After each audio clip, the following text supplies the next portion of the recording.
किसान आंदोलन को भड़काने के लिए टूलकिट का इस्तेमाल करने की आरोपी एक्टिविस्ट और वकील निकिता जैकब को बॉम्बे हाई कोर्ट से बड़ी राहत मिली है। हालांकि निकिता जैकब ने कोर्ट से 4 हफ्तों तक के लिए गिरफ्तारी से राहत मांगी थी, लेकिन कोर्ट ने उन्हें 3 हफ्तों का ही समय दिया है। निकिता को 3 हफ्तों की ट्रांजिट बेल मिली है।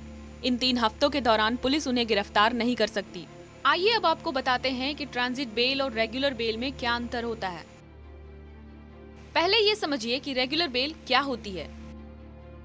जब किसी आरोपी के खिलाफ ट्रायल कोर्ट में मामला पेंडिंग हो तो उस दौरान आरोपी सीआरपीसी की धारा 439 के तहत अदालत से जमानत मांग सकता है।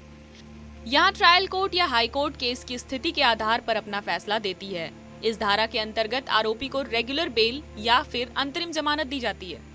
इसके लिए कोर्ट आरोपी से बेल बॉन्ड भरवाता है और आरोपी को जमानत के दौरान कोर्ट द्वारा दिए गए निर्देशों का पालन करना होता है। अब ये समझिए कि ट्रांजिट बेल क्या होती है और रेगुलर बेल और ट्रांजिट बेल में क्या अंतर होता है।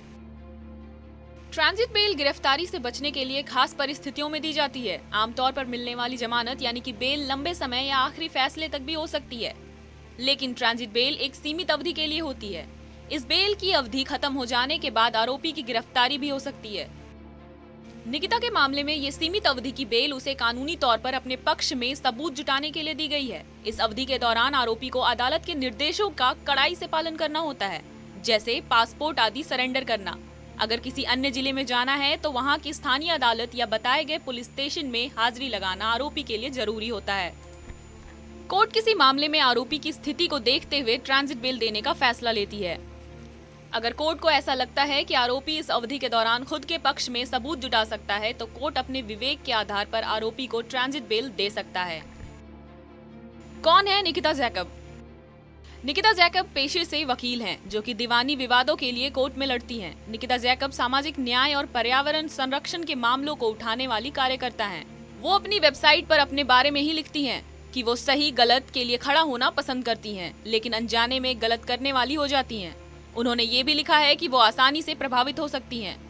दिल्ली साइबर क्राइम यूनिट ने 11 फरवरी को टूलकिट मामले की पूछताछ के संबंध में निकिता के घर पर छापा मारा था और उसका कंप्यूटर और फोन जब्त कर लिया था।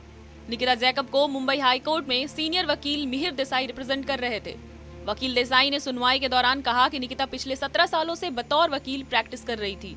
साथ ही साथ वो पर्यावरण को लेकर काफी जागरूक हैं और एनवायरमेंट के प्रति अपने कर्तव्य को निभाती हैं। उन्होंने कहा कि निकिता देश में चल रहे किसानों के आंदोलन को लेकर काफी प्रभावित थी। हमें उम्मीद है कि हमारी ये खबर आपको पसंद आई हो। हमारे वीडियो को लाइक और शेयर करें और सब्सक्राइब करें हमारा यूट्यूब चैनल TV9 भारतवर्ष।